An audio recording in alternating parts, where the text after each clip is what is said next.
Hello again, everybody. Welcome back to Retro Life for You, the channel where we celebrate the greatest movies and televisions and uh everything that's retro, I guess you could say, from the 80s and 90s here on YouTube. Today, we're diving into something that every TV fan has experienced, and that's discovering an amazing show only to find out it's canceled after just one season.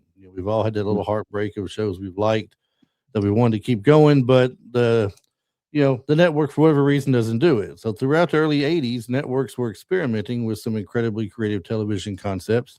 Some were ahead of their time, some were too expensive to produce, and others simply just didn't find their audiences fast enough. But years later, many of these shows have become cult classics of TV fans, and fans still wonder what could have been if they had just lasted longer. So today, we're taking a deep dive into five short lived TV shows that absolutely, without a doubt, Marty, deserved more seasons. Exactly. So, Yep. as Marty Phillips, as we usually say, I'm Chris Adams hmm hosting the show, and we Yep. hope you guys enjoy the show we're putting out today. This is extra content for our channel, and the everybody's got their TV shows, Marty, that they wished had lasted longer. And there's more than five out there. We'll have a Oh part yeah, two. there's plenty. Yeah, we'll have a part two for sure. Maybe a part three. You never know how far we'll go with this, but these are just Mhm. five we just kind of brought up out of thin air today to talk about, and we hope that you guys enjoy, like I said, the show. Marty, Mhm. if you were to bring back, I'm going to go ahead and list the five shows we're talking about, and then we'll get into it. But if you could bring back one of these five shows today, what do you think you would bring back? All right, would you bring back The Master? Would you bring back Automan? Would you go with Manimal?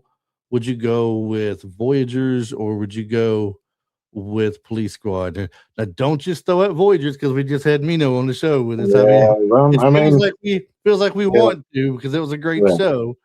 But I know Mino would understand if we didn't let him do Voyagers. it. The thing is, Voyagers is on my top.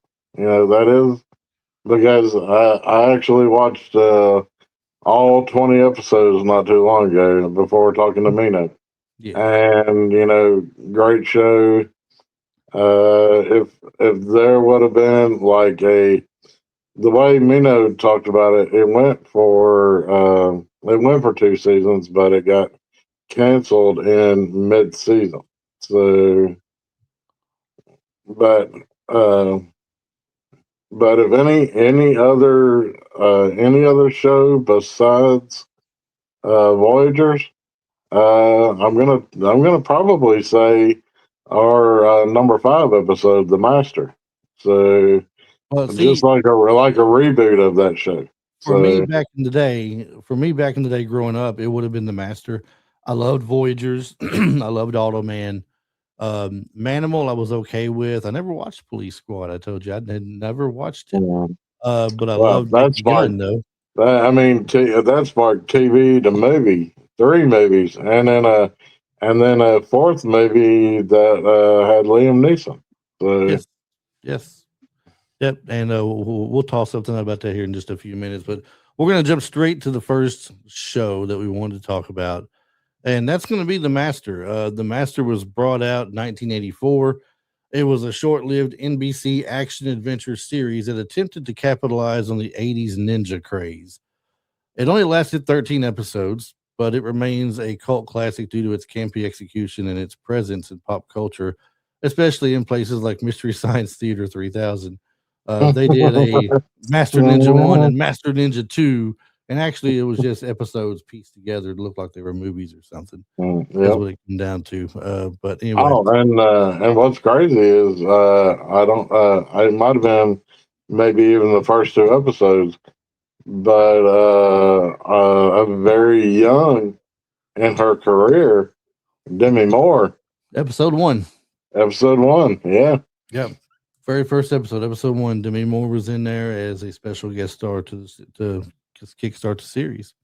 yeah, This also, as a lot of our shows back then had a great introduction theme, and we're gonna go ahead and we're gonna play some of these if we can find them all. We're gonna play them all, but we're gonna since we got the one for the master, I'm gonna go ahead and play that one for us here real quick. So let's bring it to the stage and get this thing started.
That's one of my favorites, I think, Marty, when it comes to having the theme Yeah, an song. opening. Yeah. And the opening was, I mean, when you're a kid and you're watching this, and it does the little thing with the star, the shuriken comes up as a silhouette, and you see the two ninjas fighting, and then the shuriken comes up again and Mm-hmm. flips around, and you see Lee Van Cleef, and he's got the sword, he pulls it halfway out and And he's flips it like, straight up. And you're like, oh my god, that's awesome. Especially, yeah, like I said, especially if you were a kid into that ninja craze, which pretty much 90% of the everybody guys, was. I mean, at least 90% of the boys out there loved watching ninja movies. When Yeah, you get to school, you're like, did I, you see Revenge of the Ninja? Did you see the Ninja 3, The Domination? Did you watch Pray for Death? I mean, yeah, mm-hmm. we've seen all of these. It's great. Yeah, Did you watch The Master Friday and Night? the man is in every single one of them. Sho Well, Kosugi. all the ninja movies there was, Sho Kosugi was a part of, so naturally it made sense to bring him into the TV series, the master, to do anything from consulting to doing choreographing or whatever the case may be. But the core premises of the movie, of the TV show, and the characters, the show follows an unlikely duo traveling the United States in a custom van that belonged to Max, which is Timothy Van Patten, to help those in need. Formula very similar to the A Team in a way. Exactly. And that's what if in a way that's almost what it felt like, except we were missing people. Well, And I mean, they weren't for hire either, though. They were just yeah, they what they weren't were for doing. hire. What they were doing was Lee Van Cleef plays the main character, John Peter McAllister. He is a World War II veteran who stayed in Japan after the war and became the first Westerner to reach the rank of Ninja Master. He returns to the U.S. because he finds out he has a daughter he didn't know about, and he wants to go find his long lost daughter. So he's leaving the ninja sect and he's going on. Well, this earned him a death sentence.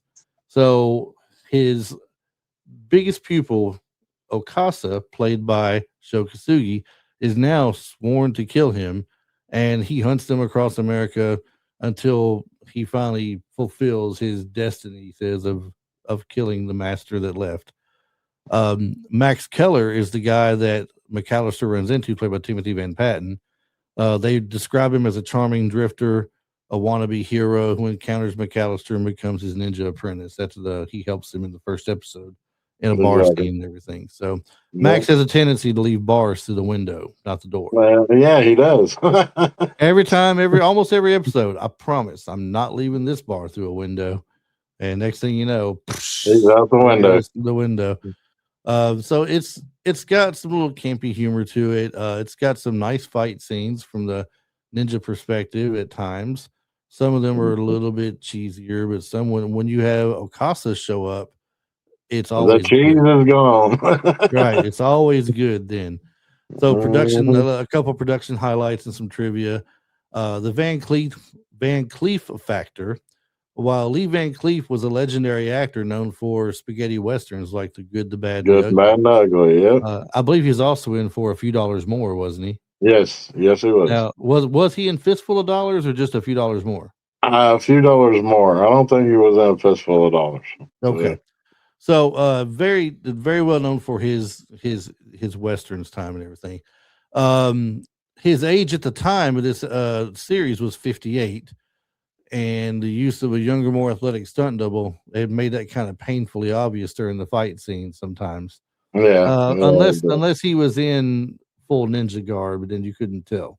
yeah. I Right. mean, you could definitely tell that it was him when he was all ninjaed out. So Yeah. But they also had some scenes where there were some fight scenes that they did not put the stunt double in for, and they slowed them down slow motion because he couldn't move that way. yeah, And it would look more realistic in the slow motion. You get more feel for it and stuff. So, um, you got martial arts legitimacy here featuring Sho Kosugi, a real life martial artist who was the face of ninja cinema in the 80s, such as Enter the Ninja, Revenge of the Ninja, Ninja 3 The Domination. We have Nine Deaths of a Ninja. We have pray for um, death. Pray for Death, Raging Honor wasn't really a ninja movie, but yeah, Pray for Death. And in two of these things, he's kind of known for some of his ninja uniforms. Like in Pray for Death, he's got Yeah, that uh, metal. Yeah, a little metal that helmet. metal flap. Yeah, It's like partially metal, partially cloth. It's got a little clasp that goes over his face and connects, and it's uh, a point top on it that's metal with yeah, a and it's got a throwing star right on the front. right a Yeah, little 4 point throwing star on the front of it. So if he gets in and needs it, he's got to take it off, which he does do in the movie at that exactly. point. Um, I mentioned earlier the Mystery Science Theater 3000 connection. The series gained a second life in '92 in Mystery Science Theater 3000 riffed on two movies, Master Ninja 1 and Master Ninja 2, which were actually just edited together episodes of the show. That's how they released them on VHS for a while. You had some of them all put Yeah, together. had them all as like a little mini movie. Right, So, like two movies, basically. mhm. Um, some famous, the most famous guest star that showed up was to be Moore. Most everybody else were just everyday actors at the time that were on different shows that you might have caught on Knight Rider or A Team or something like that. All right. Timothy Van Patten's legacy. Now, this is cool. I just learned this today. He played Max Keller, as I said, but after playing the wooden apprentice Max Keller, Van Patten became one of HBO's most prominent directors, helming episodes of The Sopranos, The Wire, and more recent years, The Game of Thrones. Oh, nice. Nice. We're going to see if we can track him down. Exactly. That would be cool. Why it didn't last? It aired as a mid-season replacement.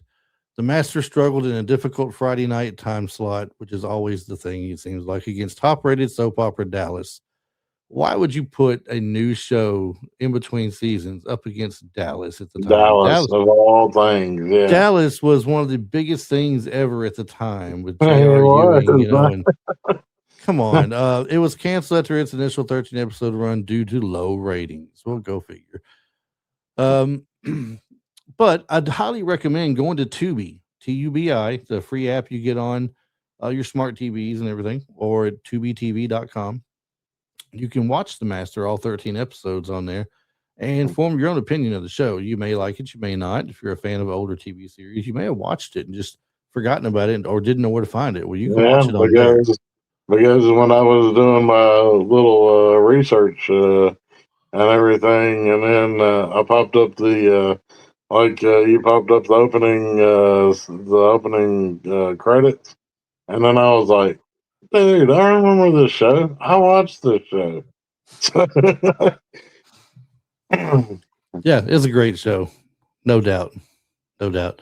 Let's jump over to our next TV series, which is Automan. Automan, which 1983 to which 84. he which he boogied down. Hit Boogie Down. It was a short-lived but visually iconic science fiction superhero series created by Glenn A. Larson, who is the mind behind such things as Knight Rider, Battlestar Galactica, and such. Premiering on ABC just over a year after Disney's Tron. So they're kind of trying to play off the feel of Tron a little bit.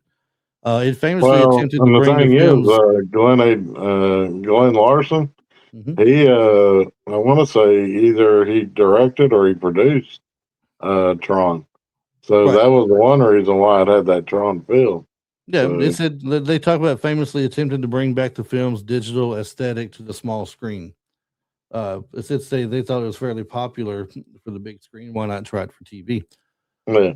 The premise of the show centers on Walter Nebuchar, played by Desi Arnaz. I'm sorry, Desi Arnaz Jr., a nerdy police computer programmer, often dismissed by his superiors. Walter develops a sophisticated AI program that inadvertently manifests into a physical holographic superhero named Automan, played by Chuck Wagner. Desi Arnaz Jr., Marty, Lucille Ball and Desi Arnaz's son. right? So, So a lot of fame in that family right there. yeah, The exactly. the the hero is Automan. He's a man of light from a digital dimension who enters the real world to fight crime, though he can only do so at night when the city's power grid can support his massive energy needs. The sidekick, of course, he is accompanied by Cursor, which always stayed in his top pocket. Yeah. Um, a floating polyhedral bit of light that can draw objects into existence. How we would have loved to have had this, right? I mean, Shoot, yeah. Cursor creates everything from weapons to high speed vehicles. And that Yeah. was the And car. The car was something else. the Lambo, was it the Countach? Yes, Lamborghini Yeah, Countach LP 400. Countach, yeah. The merge in times of extreme danger, Walter can merge with Automan, wearing the hologram like a digital supersuit that makes him bulletproof and physically powerful. Yeah. Um, the series is best remembered for its futuristic practical effects, which aimed to mimic CGI before it was widely available for television. The auto car was the Lamborghini Countach LP 400, modified with reflective tape. Its most famous feature was the ability to make instant 90-degree turns at full speed. I was going to bring At that up. full I was speed. going to bring that up And to you. they put Desi Arnaz Jr. right into the glass. Yes, that's what it's. His face was slap. That's what it said. It says often resulting in Walter being humorously tossed against the window inside. But then he'd be going down the road and all of a sudden just and he's down Yeah, just and straight he's like, down. And just, right. It took no time. Um, Despite its cult following today, however, Automan was a victim of its own ambition. Cancellation was because the show was canceled after 12 episodes. Oh, get this. 12 episodes aired, 13 were produced. mm. We are that missing a show. We didn't get that to see. that was probably the episode where Automan pulls out. They talked about that on what I was watching on YouTube. They talked about where, and that might have been the 13th episode when Automan pulls out Cursor and he makes a tank. Uh, and and uh, and like Cursor, you can make the car, helicopter, airplane. Hit his big machine Uh, gunny. yeah, I think he made like guns out of it, and I think at one time there was a motorcycle, like some type of motorcycle. Right. I've never seen the episode, I don't remember seeing the episode where he actually made a tank, but it looked like an old World War II Sherman tank. So with lights all over. So Yep. Well, everything they did had the 3M reflective tape on it, though. Everything. Um, like I said, 12 episodes aired, 13 produced due to low ratings and unsustainable production cost, which reached approximately $1 million per episode. So they just weren't making the return in what they were putting not into enough it. people were watching it. So Right. So there's not enough people watching it to justify advertisements and stuff, which would have paid more to the show for more to go toward production and keep it going. So the lack of interest at the time just killed it. While not currently on major streaming platforms, the complete series was released on DVD by Shout Factory. This is a little bit of tribute for you. Chuck Wagner, who already stood 6'4", had to wear 4-inch heels to make Automan appear even more imposing and otherworldly. wow. Wow. Yeah, so he's like 6'8" at that point, right? Dude. And then I forgot to mention the suit. To achieve the glowing effect, Chuck Wagner wore a suit covered in reflective 3M tape. It allowed the character to glow under specific lighting conditions, which was without the need for expensive hand painted animation cells like the ones used in Tron. Yeah. So, Now, I wanted to ask you this question. Now that we have the type of CGI nowadays, mhm. and or even AI, could you see a reboot of Automan? I could see a reboot on one of the streaming platforms, but not major television. Yeah, I I don't think could major too. television would support it. I think if they did something on Disney or something on Prime or Netflix or Hulu, somebody wanted to put the money into it because they've got that ability already to do those kind of graphics and everything. I think it could do pretty well. Yeah, Actually, especially if portrayed as a hero type. But the thing with Disney is it's mostly when you think heroes, you're getting a lot of Marvel and Star Wars, so it may not fit yeah, in there. yeah, But you could probably make it fit in on Prime. I mean, they've got shows they've brought in. You got Reacher, which is an exciting show. You've got the Rings of Power played off Lord of the Rings and everything. That's exciting. They could do something like this and make it work, and Netflix can make it work too. I think. yeah. I So do believe Netflix could definitely do it just because they got a lot of shows that are backed by Sony Television, and all those shows are action shows. So yeah. Well, let's take a quick look at the intro of this show real quick and see what it looks like. See if anybody remembers this. mm, a lot of man.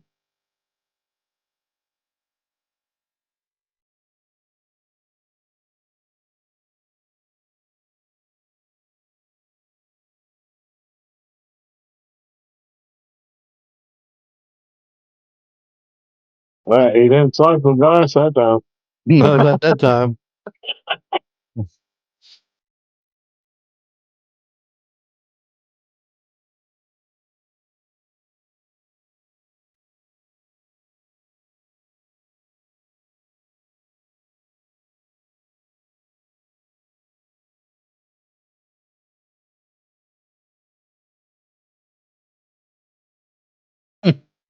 Well,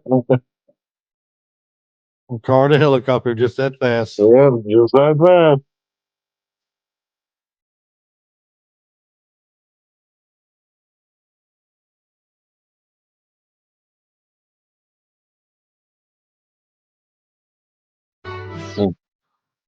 So fun show, fun intro. It's not. I didn't find it as good as the master intro, Yeah, but yeah. I mean, it's still fun just the same, right?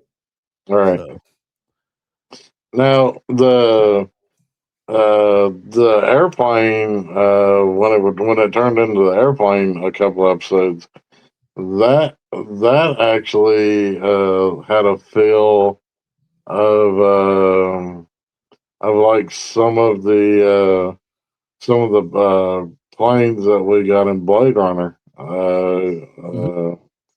Like not the first Blade Runner, but the second Blade Runner maybe. So and that and I often wondered if the the director or the producer might have actually saw that maybe back in the day when they were growing up, and they liked the design of that plane, and they kind of moved it into the Blade Runner, the second Blade Runner maybe. So, No, who knows? Uh, I once again this as far as the five we did today when it comes to Auto Man. What do you kind of put that in your five? You think is it toward is it toward the that top? is fine. That is fine. That's definitely gonna be five for you, right? Yeah, Automan was good. Don't get me wrong, but it was I don't know. Some of the episodes are just kind of hokey. Well, I mean, I didn't really see Police Squad, so Police Squad is gonna be five for me since I didn't watch it. If I'd mm, watched it and it's that naked gun humor, it'd probably be closer toward the top. yeah, But since I didn't watch it, I can't really rank it for myself. So I'd say Automan was probably a third for me, with Manimal being fourth because the Manimal I didn't watch a whole lot of. I watched it some, but mm. not a lot. Right? I think I literally watched every episode of Manimal. when it was on TV back in the day. Well, speaking of Manimal, let's jump right into Manimal. Talk about it for a bit. Mhm. Manimal is a legendary 1983 NBC series that has become the poster child for high concept TV failures. It says, despite airing only 8 episodes from September to December in '83, remains a cult classic for its bizarre premise and ambitious special effects. The premise and the cast: the show follows Dr. Jonathan Chase, played by Simon McCorkindale, a wealthy and suave professor of animal behavior at NYU who possesses the mystic ability to transform into any animal. Uh, Dr. Chase uses his powers to assist the NYPD in solving unusual crimes. He's aided by friends who comprises his team of Detective Brooke McKenzie, played by Melody Anderson. The only person besides his friend Ty Earl, played by Michael D. Roberts, who knows his secret. You pointed out something interesting earlier that I wasn't aware of. His friend Ty Earl was played by two different people in the series. Now, Yeah. the main Yeah. one, Michael D. Roberts, was there for 7 episodes. However, Glenn Turman played Ty Earl in one episode in '83, Right. and that may have been the last one. It could have been the first episode. I think it Sometimes was. I think it was the last episode. Well, So. sometimes in some TV series, somebody will play the episode and like the person in the pilot episode, Mhm. and then after that, somebody else takes over the role. Or like in the case of the Fresh Prince, you get halfway through, and then someone replaces the mom. With a different. They replace her with a different Yeah, actor altogether. that was kind of crazy. That was kind of crazy to begin with. So. Yeah. Um, the origin, his abilities were vaguely attributed to secrets passed down by his father and time spent in the deepest of Africa and Tibet. The effects and transformations on the show, once again, created by Glenn Larson. There's that name again. Yeah. The show's Uh, calling he card. had his hands in everything back in the Well, day. yeah, you He's, had him. What's the guy that also did? He did the A Team and a few others. He did the TV show with Lorenzo oh, Lamas, Renegade. He played I one. know who you're talking about. He even played the character Dutch Dixon in Renegade. Uh, That guy had his hand in a lot of '80s action stuff too. yeah. Um, the show's calling card was its transformation sequences designed by legendary effects artist Stan Winston. Although Chase technically turned into any animal, budget and time constraints meant he almost always turned into a Black Panther or a hawk. Uh, The no. two main. Occasionally a bear. And occasionally he would turn himself into a snake. But Right, right. The well, a cobra snake. a cobra snake. It's innovative but slow. The sequences used air bladder prosthetics and elaborate makeup that were groundbreaking for the time, but were often criticized for being slow and taking up too much screen time. Now, why the show failed? Well, there's the Dallas effect. NBC infamously scheduled Manimal on Friday nights directly against what? Dallas. Dallas. Rings a bell. Hmm. I want to That's say. After Manimal was canceled, uh, the McCormick. What's his first name? They played the lead role in Manimal. Yeah, That is Simon McCorkindale. and Simon McCorkindale. You know what else? You know what he went on to do after Manimal? He went on to I do Falcon Crest. Did he really? Yes, he did. So he had a little bit of a revenge factor going up toward Dallas, I guess. Yeah. We're gonna make Falcon Crest the better show, which never happened, I don't think. I But don't know. Out of the two, didn't Falcon Crest also have Lorenzo out of Lamas? the two, Lorenzo Lamas really made Falcon Crest for Yeah, me. So, I never watched Falcon Crest, so I didn't watch Dallas my, either. my grandmother and my mom, man, they watched them nighttime soap operas, Yeah, and man, at first, I wasn't paying no attention to Falcon Crest, and then one day I'm sitting in I'm sitting in my grandmother's living room and just doing something, and all of a sudden I look up, I'm watching the TV, and I was hooked. I was like, what is going on this show? Don't feel bad. My mom got me hooked one summer during summer break from school on Days of Our Lives with her. So Mhm. it was some great big old cruise thing they went on. There was a killer on the cruise, and I don't remember a lot about it, but the show's reoccurring villain was behind everything, along with somebody else, and it made real interesting stuff. So Yeah. yeah, but Well, that I was done after that. speaking of Days of Our Lives, the one that always shocked audiences, was when the main antagonist, the lady that was on the show, when she got possessed by the devil. That would be the Marlena Brady character. Yes, possessed by the. That was a little bit weird. That was a Yeah, strange dude, time. that show went off the rails big time. So, But it still kept going for a lot of years afterwards. Though I oh mean, man, it's still going. What are you talking about? oh, is it still going today? Because It I is know it. I know it's still not on regular, going. not on regular television. I mean, it's on No, on they Peacock. pulled it from regular TV, Yeah, it's on and Peacock now. it only streams on Peacock now. Yeah. Only reason why I know that is because my mother in law, she got Peacock just to keep watching her soaps. So Well, to jump back to Manimal for a second, once again, scheduled Friday nights directly against CBS's Dallas, the number one show in the country at the time. High production costs and Winston effects were extremely expensive, making the show's low ratings even harder for the network to justify. And it had some critical scorn from it. It was often mocked by critics and later appeared on several worst shows of all time lists, including those by TV Guide. So while some of us might have liked it a little bit, a lot of people just hated it, I guess. It did have some legacy and crossover, however. After the show was gone, Simon McCorkindale reprised his role as Jonathan Chase in an episode of the superhero series Nightman, where it was revealed Chase had gained the ability to travel through time. uh-huh. A That cult was following, despite its time short. travel. Right. He's the time traveling panther, a time traveling panther hawk. Or yeah, a Um, time traveling panther hawk bear. right. Who sometimes hisses like a snake. Despite its short life, the show spawned a toy line and an annual in the UK where it was more warmly received than in the US. So it was Mm, popular somewhere anyway, right? exactly. It was. So let us go ahead and humor ourselves. I have not seen this one in a really long time, so I don't know what we're getting into here. Oh, it's interesting. But here we go with the intro to Manimal.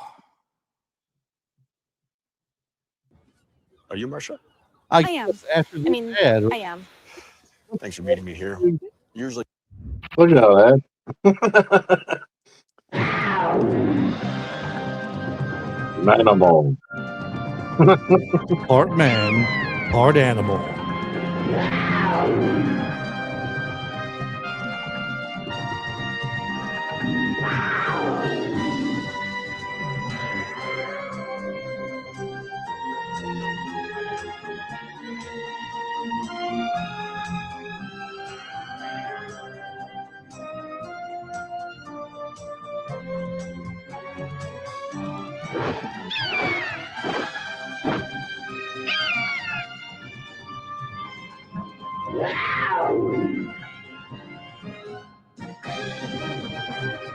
You know what would have been pretty cool is if he didn't change into an animal, but Yeah. he could like communicate with animals like Beastmaster. I think that would have been probably a pretty cool. It may have been. I don't know. I can see why watching that now. I haven't seen that in a long time. I can see I can see why the I show. saw it the other day, and I was like, "Wow, Oh my this gosh. really looks like crap." Oh my gosh. Oh, I can see why the yeah. Okay, I'm sorry everybody about that one. It is on there though. It's a short-lived show, and it could have been done better to get more time. I guess. Who knows? Mm-hmm. As kids, we find we like a lot of things more than we do when we're adults. True. I'll give you Marty. I'll give you a prime example, and then we'll jump over to Voyagers real quick. When I was young, 1977, 78, one or the other, I was about 4 or 5 years old. Kiss made a movie. Did you see my Kiss T-shirt? It's my favorite band, Mm-hmm. right? Yeah. Kiss made the movie Kiss Meets the Phantom of the Park, and they got these creature things in there that they fight, right? And they perform some of their songs in concert at this park, and each one of the members of Kiss under the makeup had special abilities, right? Like you so Gene Simmons could like breathe fire, and Paul Stanley was the Star Child, and he would shoot something out of his eye with a star on it. And I forget what Ace Frehley, the Space Ace, did, and what Catman Peter Criss did. I forget their powers. Anyway, great movie when I was young. They re-released it on VHS a lot of years later, and I was so excited it was coming out. I went and bought it and took it straight home and watched it, and I was like, "What is this crap? Did I watch this when I was a kid? What was I thinking?" Yeah. But hold on. Oh, okay. There's the music playing now. That's probably what I was thinking. Mm-hmm. Crazy. Moving right along. We just had Namino Peluso with us recently. You can see our interview with him on the YouTube page. So if you go check that out, we'd appreciate it. Let us know what you think about it in the comments. A very interesting guy. He does photography these days a lot and dabbles in a little bit of directing, I guess you could say. But Voyagers from 82 to 83, high concept time travel adventure series on NBC that paired a rugged time cop from the future. Time cop, they call him. He wasn't a time cop. Well, he was a time pirate. That's Yes, what he was. basically. He From was the a future time pirate. with a 12-year-old history whiz from 1982. Although it only lasted 20 episodes, it remains a cult classic for its educational tone and the tragic fate of its lead star, which we'll touch on in just a minute. The core concept is Phineas Bogg, played by John Eric Hexum, as a member of the Voyagers, a mysterious league of time travelers tasked with ensuring history unfolds correctly. So if something is going wrong, they pop up there and they pop open they pop up on the Omni. The And then Omni. if it's blinking red, history's wrong. Something's wrong. They got to fix And it. and then once they correct it and it's blinking green, they can take off.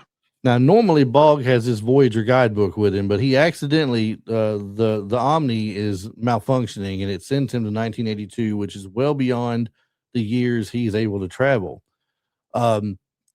He lands in the bedroom of Jeffrey Jones, and his dog is in there with him. And since he just popped in, the dog gets scared, I guess, and jumps at him. And Bogg hates dogs. Bogg hates dogs. See, he lets you know that in every episode. He does not like dogs. So the dog jumps up and he's biting into the Voyager guidebook, and Bogg's trying to take it back from him. Jeffrey Jones gets in behind him and gets knocked out the window that he just landed into, that Bogg landed into, and he's up in a high-rise apartment in New York City. So Bogg jumps out the window, dives down without the book, grabs Jeffrey Jones in midair. Yep, saves his life. Yep. Basically hits the Omni, sends him to another time zone, time frame, wherever, and saves his life. And from that point forward, Jeffrey Jones becomes the new guidebook because he doesn't have a guidebook any longer. So luckily he has a walking book of knowledge for history in Jeffrey Jones. So the dynamic of the show, Bogg is a charming adventurer who slept through most of his history classes, while Jeffrey is a brilliant student. Jeffrey becomes Bogg's living guidebook, providing historical knowledge needed to fix timelines.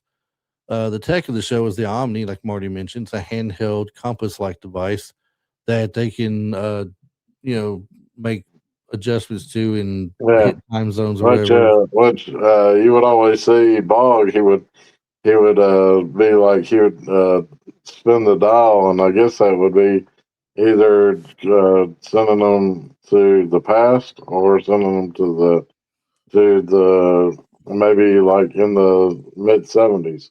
So, like you said, he can go past 79. He can go into the 80s, and then the malfunction is what picked Jeffrey Jones up. So. Right.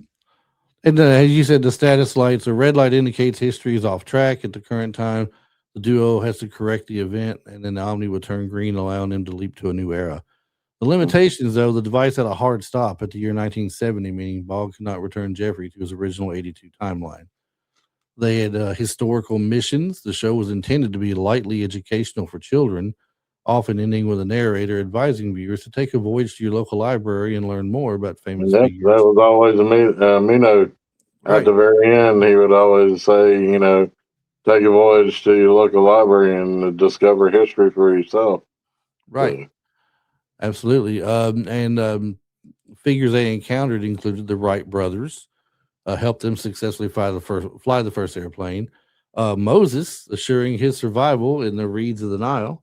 yeah, Thomas Edison, assuring the invention of the light bulb, and other notable meets were Spartacus, Harriet Tubman, Billy the Kid, Cleopatra, um, Babe Ruth, Babe Ruth, yeah. um, the escape artist. Oh,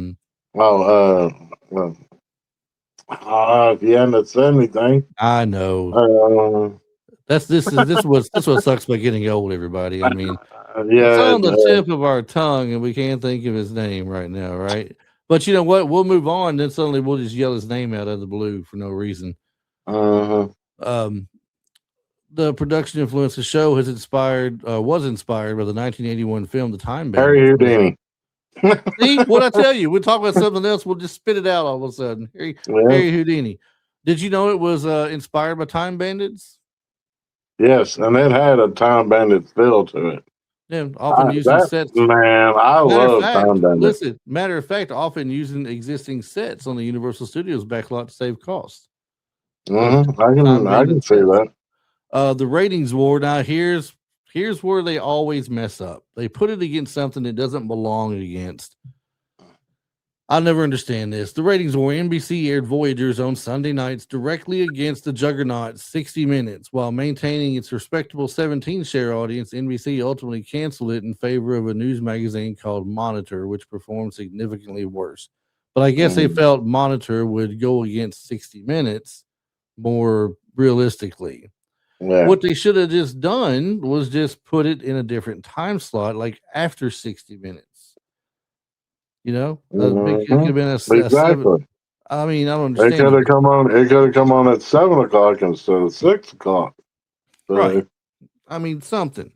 But the tragic aftermath, shortly after the series ended, John Eric Hexum, who played Phineas Fogg, landed a role in the show Cover Up in 1984. He died following a tragic accident with a prop gun on set. Mino Palouse eventually left acting to become a professional photographer. Now, to touch back on John Eric Hexum's prop gun deal, look it up. Just to see. I don't want to take too much time to look it up right now because it'll just extend the show longer than need be. But I believe he was playing a prank on set. He was always known to be a jokester and a prankster. And what I saw in the behind the scenes on John Eric Hexum, it basically they were going into a long shoot, and it was like taking forever. And the gun on the set was the same gun that he was using in that episode. And you know how some people, they'll do that expression, like right, just shoot me, I'm tired of doing this. yeah, He basically was on the set, and it was like a bedroom. It was a part of a bedroom set, and the prop gun was literally on the table beside him, and he was laying on the bed, and basically one of his co-stars. It wasn't the co-star that was opposite of him in Cover Up, but it was somebody on that, just particularly on that episode. And she came in and she told him, they're getting ready to, start filming, start filming on the episode. And then so So he grabs a prop gun, and he said, I guess he says something to her, and then he puts it right up to his temple Mhm. and pulls the trigger. And basically, it was the impact of the it was there wasn't nothing inside the gun, no shell, no bullet that came out of the gun, But the but forced it air, was though. the impact, the air and the impact of the firing of the pin said that it broken up so many pieces of his skull that Yep. it shattered in like so many pieces of his skull went fragmented into his brain, and That's that's sad. what killed him. Yeah. Sad thing, too. He had a very bright future ahead of him. The show Cover Up was popular. It was going to be doing well. It's just one, one bad moment, one bad mistake, and Exactly. but one Yeah. bad choice, and there you go. It's crazy. Um, well, moving to our last one, our fifth one of the episode today, which is Police Squad. Uh-huh. Marty watched this one. He remembers it. I did not watch it, I'm afraid. So what we'll do, let's go ahead and play the theme first. Then I want you. I'll give a little brief rundown of it, and then I'm gonna get you to talk about it for a minute. Okay. Okay. So go ahead and bring this back up so we can see Police Squad. I believe this is Oh, it right dude, here. this show was hilarious. So,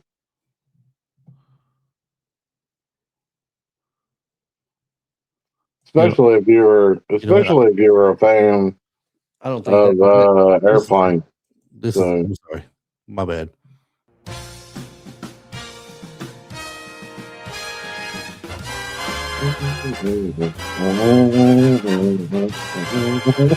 So it's the same music from Naked Gun. yeah, the Naked Gun. I mean, literally. I'm telling you, the beginning of the Naked Gun movie is exactly the beginning of Police Squad. Well, I mean, you see the cars zooming down the road, and the red lights on top of the car, and But it's not the actual theme. It looks like it's just the music with a still photo. But still, we get the picture, and we know what it did. I know what it did in Naked Gun as well. It was doing different things from the dashboard of the car. That's great. So Police Squad, if we look on it, one of television's most famous failures, a comedy series so packed with jokes it was famously canceled because the network believed viewers had to pay too much attention. That is stupid. Created by the team behind the Airplane, Jim Abrams, David Zucker, and Jerry Zucker, the show ran for only 6 episodes on ABC in '82. Despite yeah, its brief run, it became a cult classic with direct blueprint and the direct blueprint for the Naked Gun film. The show was a deadpan spoof of 50s and 60s police procedurals, specifically targeting the Lee Marvin series M Squad and Quinn Martin Productions. The protagonist, Leslie Nielsen, starred as Detective Frank Drebin, played the role with complete stoic sincerity, despite the mounting absurdity around him. Surely you can't be serious, Marty. and don't call me Shirley. Rapid fire comedy. Every scene was layered with visual gags, puns, and non sequiturs that happened in the backgrounds of more thorough wordplay. Man, one of There's my trouble in the Hey, there's trouble in the cockpit. What is it? It's a little place in the front where the pilots sit, but that's not important right now. Stuff like that. There's a scene. There's a scene in Police Squad where they're in a shootout, and then Ed's played by a different person in the TV show versus Ed that's in the movies. So, and Ed and Frank are like, they're hiding behind these trash cans, and then so they're shooting back and forth at the criminals over across the street, and then Ed's like, Frank, I think I can get behind them. I'm going to go through this building, and he's like, Frank, cover me. and Frank literally reaches back behind him and throws a blanket on top of him, and he goes into the bed.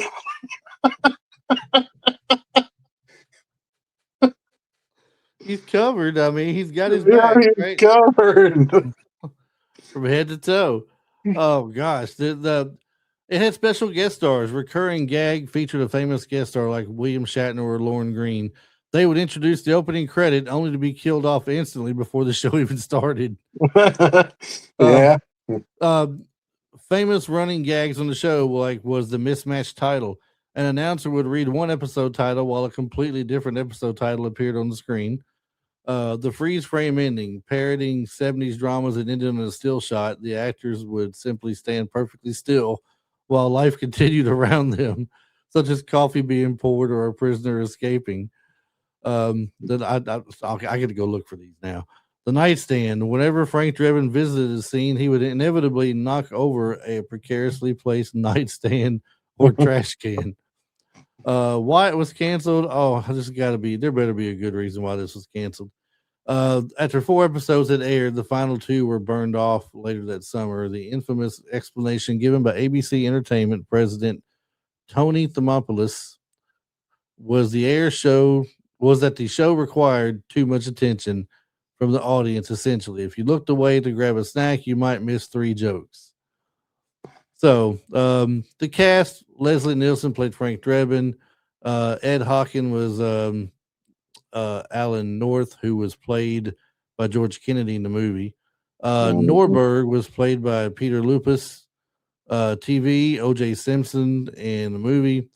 Ted Olson was a scientist played by Ed Williams, and also the same Ed Williams in the movie. Yeah, in the movies, yeah. While the show failed on TV, the creators realized the format worked perfectly for the big screen in '88, and they released The Naked Gun from the Files of Police Squad, which became a massive hit and launched a trilogy that grossed nearly $500 million. You can now find the entire series on platforms like Netflix or on Blu-ray. If you'd like to know more about the specific sight gags they were reused from the show and Naked Gun movies, just check out the DVD releases. I'm sure they'll have something on there, I guess, like behind the scenes stuff or things of that Yeah. nature. Like that one thing that I sent you on Messenger. Like that was literally like one of my favorite running, like the running gag on it. Of like it was basically it was basically Frank. He's he'd always say I'm like coming from a certain place, or and then he'd say like there was a woman that was, you know, that was being harassed, and then he was like, and then I'd actually harass her some more, or I mean it was just always these crazy puns that Right. would just come flying out of this guy's mouth.